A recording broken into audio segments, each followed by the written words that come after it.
प्रिय प्रशिक्षणार्थियों, BSc, BA, BEd, fourth year integrated Nirmal TT college की ऑनलाइन क्लासेज में सभी प्रशिक्षणार्थियों का मैं केपी शर्मा स्वागत करता हूं। मेरा प्रश्न पत्र होती है समावेशी विद्यालय बनाना। समावेशी विद्यालय बनाना, उसके अंतर्गत जो आज मेरा जो 72वां जो प्रकरण है वो सहकारी अधिगम का अर्थ एवं परिभाषाएं हैं।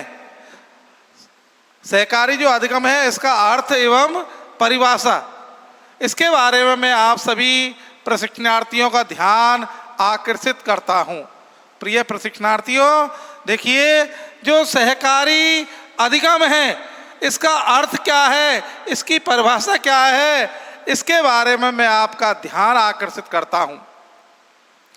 तो भूमिका के रूप में देखिए प्रशिक्षणार्थियों, जो सामान्य रूप से देखा जाता है कि छात्रों को समूह में, छात्रों को किसमें, समूह के रूप में, छात्रों को समूह के रूप में कार्य करने में आनंद आता है।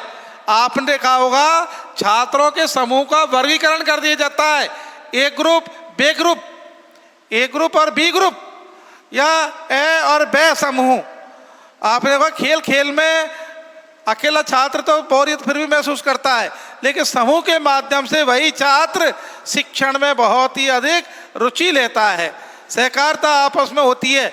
आपने देखा होगा कक्षा में जब विभाजन कर दिया जाता है, उनका वर्गीकरण कर दिया जाता है, छात्र उस सहकारिता में, उस ग्रुप को जिताने में या उसको कामयाबी मिलाने में बहुत अपना लगन निष्ठा के साथ में बहुत ही मेहनत करके उसको जिताने की कोशिश करता है। खेल में देखा होगा आपने। इसी प्रकार से सहकारी अधिगम, सहकार का मतलब समूह, एक दूसरे का सहयोग, एक दूसरे की सहायता करके एक लक्ष्य और एक से अनेक छात्रों के समूह को सहकारी अधिगम का मतलब सीखना, समूह के माध्यम से सीखना, अर्थात समूह के माध्यम से सीखना। सहकारी अधिगम, बालक को अपने साथियों के साथ में खेलना अच्छा लगता है।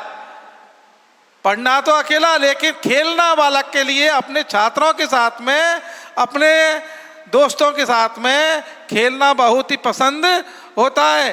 कक्षा में पढ़ते समय भी छात्र अपने साथियों से, कक्षा में मान लो छात्र पढ़ रहा है तो उस समय भी वो छात्र अपने जो साथी हैं, सहपाठी हैं, उनके साथ में भी वो बातें करते हुए देखा होगा आपने।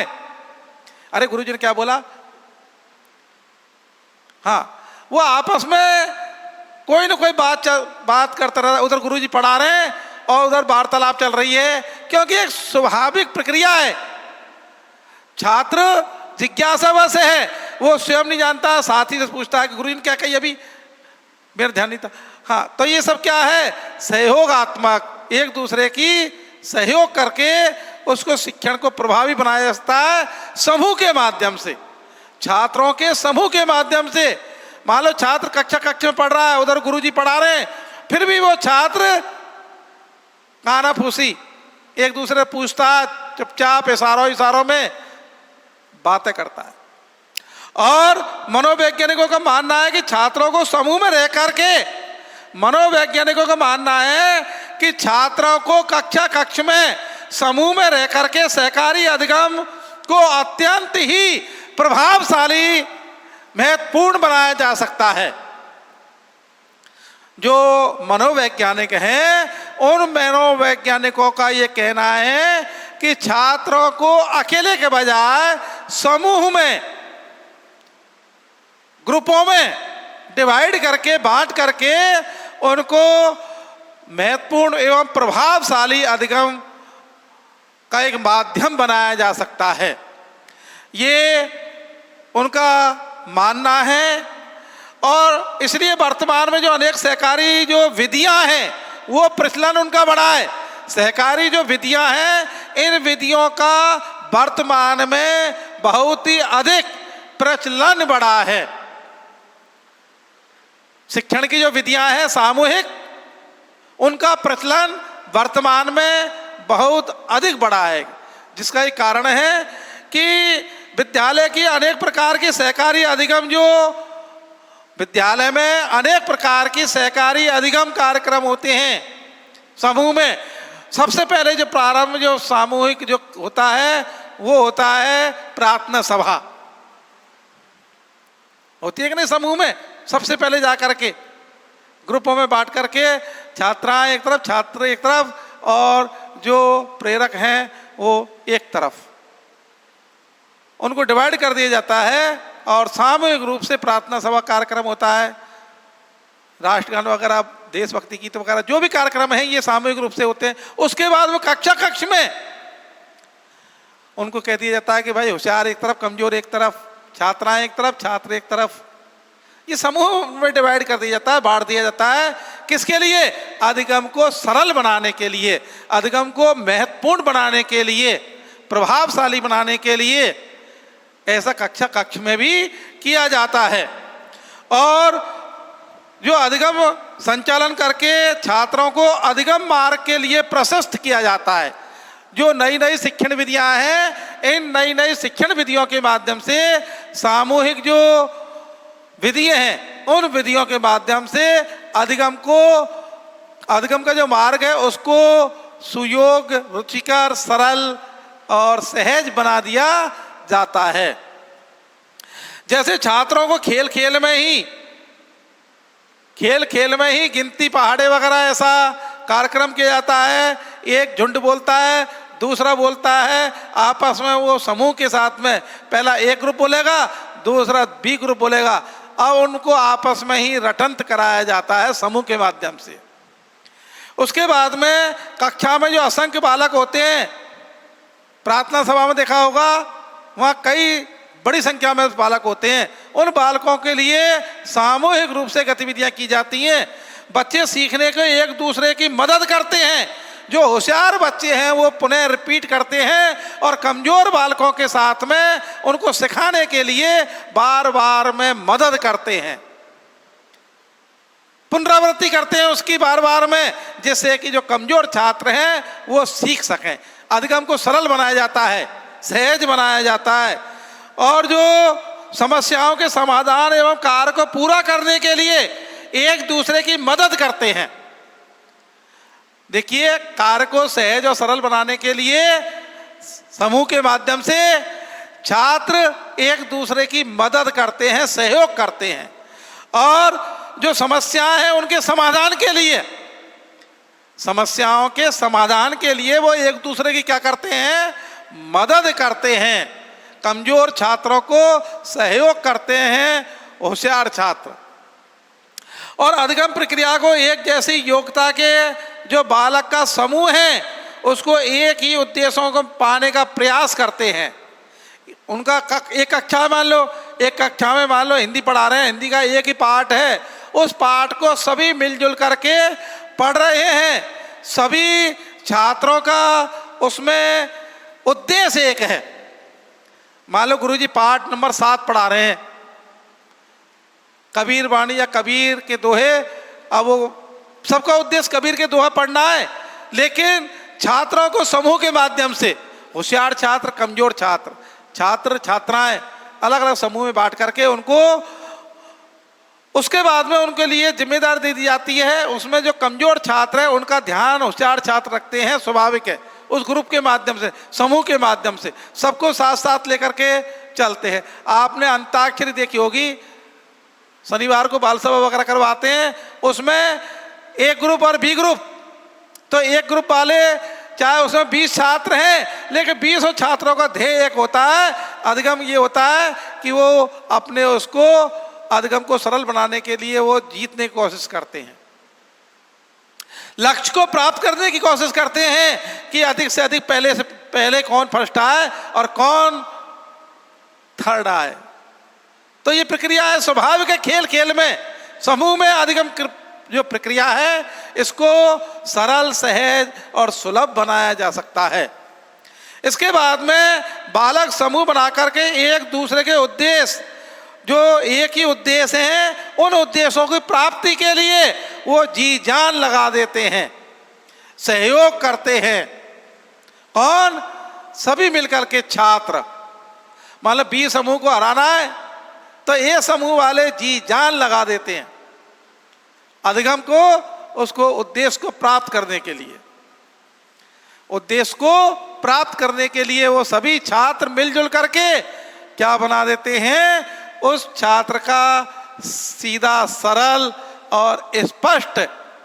तो मैंने आपको यह छात्रों के समूह में कार्य करने का जो अनुभव है, उसी को मनोवैज्ञानिकों को मानना है कि समूह में रहकर के छात्र जो सहकारी अधिगम अत्यंत ही प्रभावशाली ढंग से, महत्वपूर्ण ढंग से इसको सरल बनाया जा सकता है।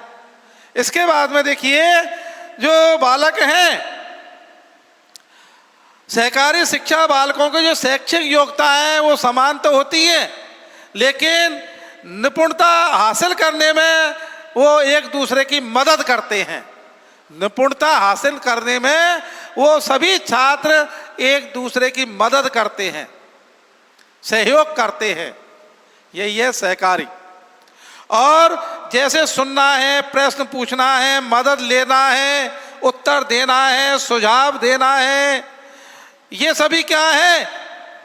अधिगम को सरल बनाने के तरीके हैं। और अध्यापक योजना कर्ता का एवं मूल्यांकन का जो कार्य करता है कि ए समूह फर्स्ट आया है या बी समूह फर्स्ट आया है, अध्यापक बंधु करते हैं। अध्यापक करते हैं कि समूह का जो कार्य का विभाजन देते हैं, उसका मूल्यांकन करते हैं, कौन फर्स्ट रहा, कौन सेकंड रहा, कौन थर्ड रहा। ये मूल्यांकन है उस समूहों का। उसके बाद में देखिए, जो उसको सुनिश्चित करना पड़ता है अध्यापकों के लिए कि बालक अपने अधिगम का उत्तरदायित्व तो स्वयं एवं उनका पूरा ध्यान समूह के सदस्यों का है या नहीं, वो अभिप्रेरित करते हैं उनके लिए। और उनके मध्य बातचीत पर बना रहे ऐसा समूह का प्रत्येक सदस्य सीखने की कोशिश करता है कि बातचीत का जो समूह है वो उस प्रकार के बना रहे, वो मार्ग नहीं भटके और अपने उद्देश्य को प्राप्त करने के लिए एक दूसरे का सहयोग करते हैं, सहारा लेते हैं। कमजोर छात्रों का सहारा देते हैं होशियार छात्र, मदद करते हैं। और समूह का प्रत्येक सदस्य, ए ग्रुप का, बी ग्रुप का प्रत्येक सदस्य ये सीखने में एक दूसरे की मदद करते हैं एवं प्रत्येक सदस्य अच्छी सामाजिक निपुणता हासिल करने में, वो कामयाबी हासिल करने में महत्वपूर्ण अपनी भूमिका निभाते हैं कि हमें कामयाबी मिले, हमें एक दूसरे की मदद करने में आनंद का अनुभव हो, एक दूसरे के उसमें हम सहयोगी बने। ये इस प्रकार से इसका मैंने आपको ये भूमिका के रूप में बताया है। अब आता है इसका अर्थ। देखिए, सहकारी अधिगम से अभिप्राय एक ऐसी अधिगम प्रक्रिया है या अधिगम व्यूह रचना से है। दोबारा सुनिए इसको, पुनः एक बार सुनाता हूं। देखिए प्रशिक्षणार्थियों, जो सहकारी अधिगम से अभिप्राय अर्थ एक ऐसी अधिगम प्रक्रिया का अधिगम जो व्यू रचना है, जिसमें विद्यार्थियों को स्वयं ही एक समूह, किसमें एक समूह के अंतर्गत सहकारी पद्धति का अनुसरण करते हुए, क्या करते हुए? अनुसरण करते हुए अधिगम अर्जन करना, अधिगम को अर्जन करना, प्राप्त करना होता है। इसमें व्यक्तिक और प्रतिस्पर्धात्मक अधिगम के स्थान पर व्यक्तिगत और प्रतिस्पर्धात्मक नहीं, इसमें सामूहिक, इसमें क्या आता है? व्यक्तिगत और वो नहीं आता है, इसमें सामूहिक जो अधिगम या सहकारी ढंग से अधिक जो अधिगम को इसको उपार्जन की बात के लिए विद्यार्थी सामने रखी जा सकती है, अपने बात को रखते हैं उपार्जन के लिए, और शिक्षक तथा शिक्षार्थी दोनों की ही भूमिका होती है। इसमें उत्तरदायित्व में सार्थक होते हैं और प्रयोजनकर्ता के ढंग से चित्त बदलाव का लाया जा सकता है। चित्त बदलाव इसके माध्यम से लाया जा सकता है। देखिए, जो समूह है इसमें शिक्षक शिक्षार्थी दोनों ही आपस में एक दूसरे की उत्तरदायित्व निभाते हैं और एक दूसरे का आपस में मूल्यांकन करने के बाद में उनका मूल्यांकन करते हैं और मूल्यांकन के बाद में उनको जो कमियां हैं उन कमियों से अवगत करवाते हैं। तो इसमें सबसे पहले जो अधिगम का अर्थ है, इसमें सहकारी अधिगम, सहकारी का मतलब समूह, अधिगम का मतलब सीखना, समूह के रूप में सीखना, समूह के रूप में सीखना। सहकारी एक दूसरे के सहयोग, अकेला नहीं, व्यक्तिगत नहीं, इसमें सामूहिक रूप से सहकार तभी तो होगा, अकेला अकेला कैसे करेगा। इसलिए समूह सामूहिक रूप में अधिगम प्रक्रिया, उद्देश्य सबका एक होता है समूह का। उस उद्देश्य को उपार्जन करने के लिए, अधिगम को उपार्जन करने के लिए ये प्रक्रिया की जाती है, जिसको सहकारी अधिगम प्रक्रिया कहते हैं। इसमें सहकारी ढंग से अधिगम उपार्जन किया जाता है, अकेला नहीं, सहकारी रूप में, समूह के रूप में, झुंड के रूप में ये अधिगम प्रक्रिया होती है। इसके बाद में जो व्यक्तिगत है वो नहीं होते हैं, इसमें शिक्षक और शिक्षार्थी दोनों की ही इसमें महत्वपूर्ण भूमिका होती है। शिक्षक और शिक्षार्थी दोनों की ही इसमें महत्वपूर्ण भूमिका होती है। शिक्षक तो मूल्यांकन करता है और शिक्षार्थी इसमें समूह के माध्यम से एक दूसरे के अधिगम प्रक्रिया करते हैं। दोनों ही सक्रिय हैं, निष्क्रिय कोई भी नहीं है इसमें। अगर निष्क्रिय होगा तो मूल्यांकन उचित नहीं हो पाएगा। इसमें एक विद्वान हुए हैं जिनके माध्यम से मैं आपको एक परिभाषा है, इस परिभाषा की ओर आपका ध्यान आकर्षित करता हूं। ये परिभाषा है जो सहकारी अधिगम का अर्थ तो मैंने आपको बताया है, जो परिभाषा है वो किस प्रकार है।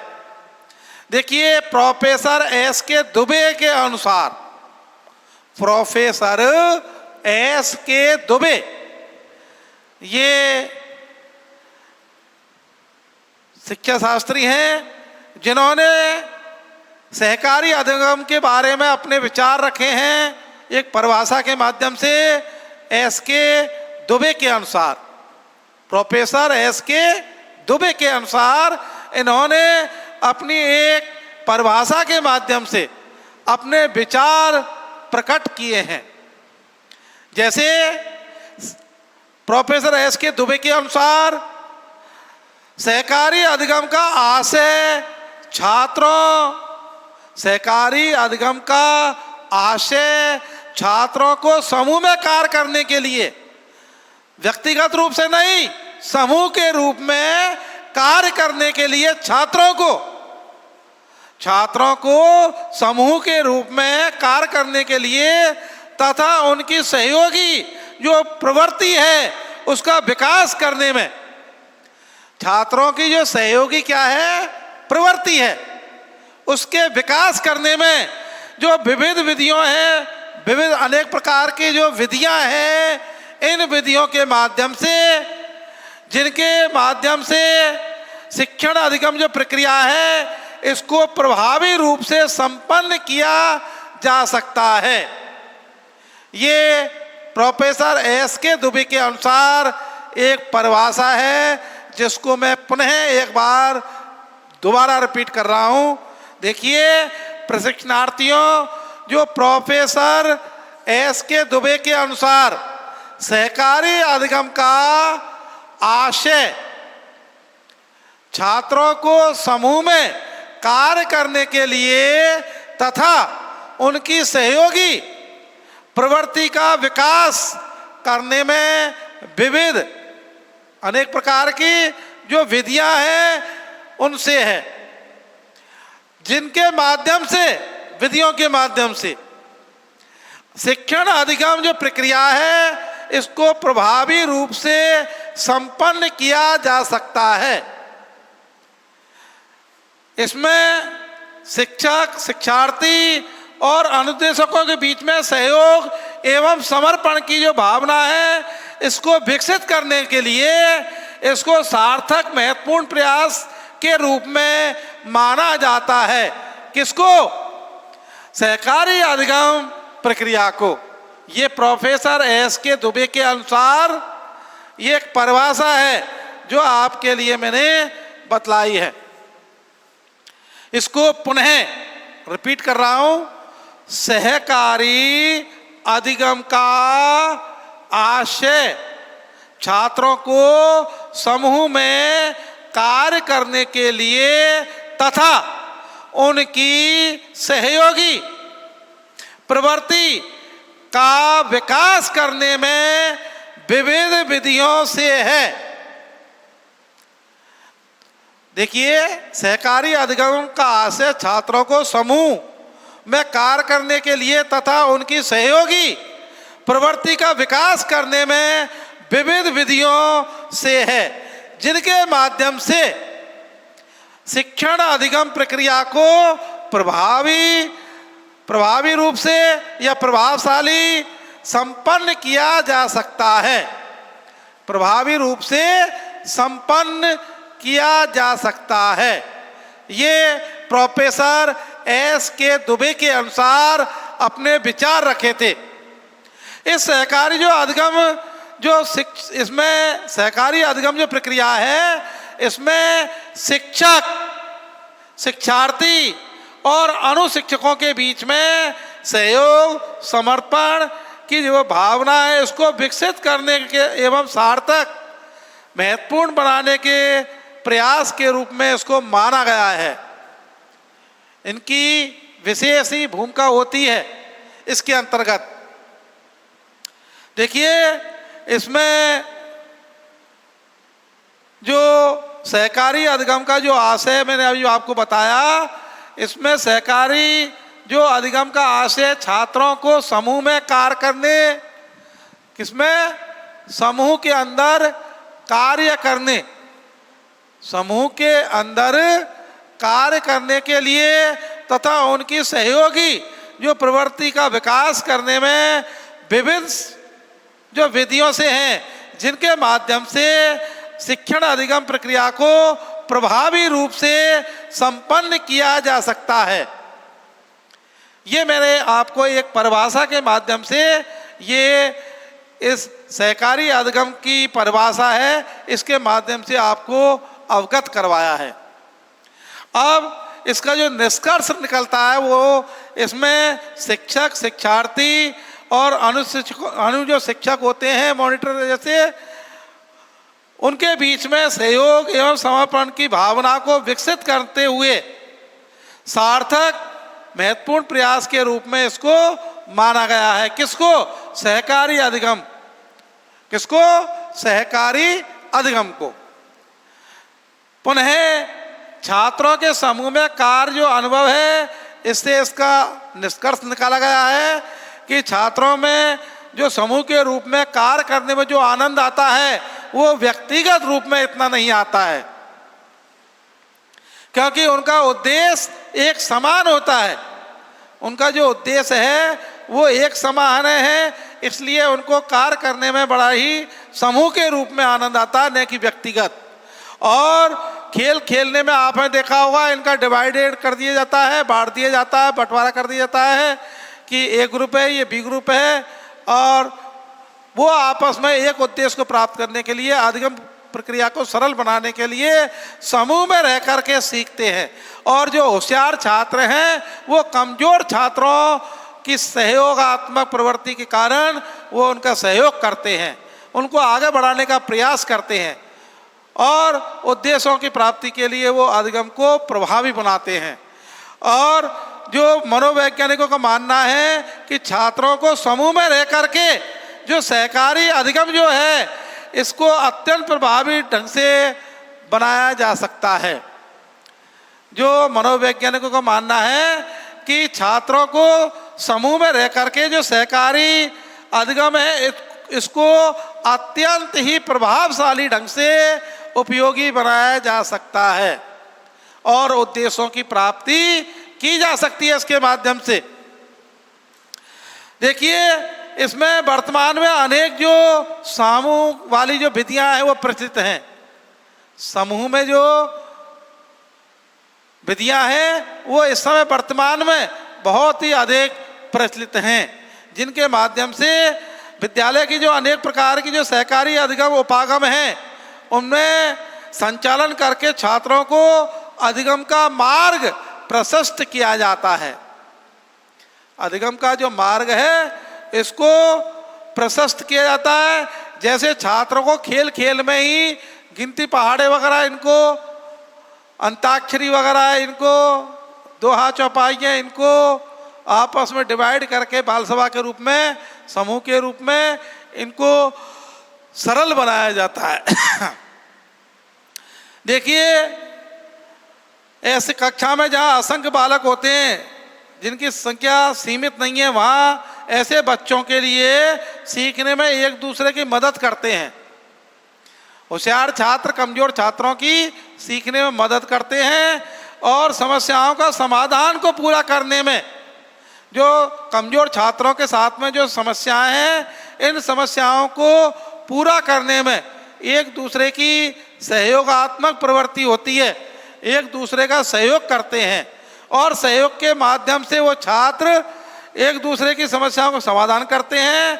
और एक ऐसी अधिगम प्रक्रिया है जिसमें बालक समूह बना करके एक ही उद्देश्य को पाने का प्रयास करते हैं। एक ही उद्देश्य को पाने का क्या करते हैं? प्रयास करते हैं वो सभी बालक। और सहकारी जो शिक्षा है वो बालकों के लिए शैक्षिक जो योग्यता है और निपुणता है उसको हासिल करने में मदद करती है। उनको हासिल करने में क्या करती है? ये मदद करती है। उसके बाद में जैसे सुनना, क्या सुनना, प्रश्न पूछना, मदद लेना, उत्तर देना, सुझाव देना आदि ऐसी ये क्या है, ये प्रक्रियाएं, इनके माध्यम से वो मदद करते हैं। और अध्यापक योजनाकर्ता एवं मूल्यांकनकर्ता का कार्य करता है। अध्यापक तो केवल एक योजना करता है और मूल्यांकन करता है बस, और समूह के जो कार्य है उस कार्य को तो केवल समूह के माध्यम से करवाया जाता है। और जिसको सुनिश्चित करना पड़ता है कि बालक अपने अधिगम का उत्तरदायित्व स्वयं लें। उसमें गुरुजी की आवश्यकता नहीं होती है, वो तो अपने एक मार्गदर्शन कर देते हैं केवल। बाकी का जो आगे की जो अग्रिम कार्रवाई है वो छात्र स्वयं उत्तरदायित्व निभाते हैं। और उनका जो ध्यान है वो समूह के सदस्यों के मध्य में बातचीत पर बना रहे कि हमें सफलता मिल रही है कि नहीं मिल रही है। हम चुपचाप तो नहीं बैठे हैं, अपना कार्य तो कर रहे हैं। और समूह का प्रत्येक सदस्य सीखने में एक दूसरे के छात्रों में आपस में मदद करते हैं, सहयोग करते हैं। यही सहकारी है, सहयोग करना ही सहकारी भावना है और सीखना ही अधिगम है। और प्रत्येक सदस्य अच्छी सामाजिक निपुणता हासिल करने का प्रयास करता है। प्रत्येक समूह का प्रत्येक सदस्य उस हासिल करने के लिए पूर्ण रूप से प्रयास करता है और उस प्रयास के माध्यम से ही उसको सफलता मिलती है। इसके बाद में मैंने आपको ये परिभाषा कई बार रिपीट की है, एक बार पुनः और रिपीट कर देता हूँ। प्रोफेसर एस के दुबे के अनुसार सहकारी अधिगम का आशय छात्रों को समूह में कार्य करने के लिए तथा उनकी सहयोगी प्रवृत्ति का विकास करने में विविध विधियों से है, जिनके माध्यम से शिक्षण अधिगम प्रक्रिया को प्रभावी रूप से संपन्न किया जा सकता है। प्रभावी रूप से क्या किया जा सकता है? संपन्न किया जा सकता है।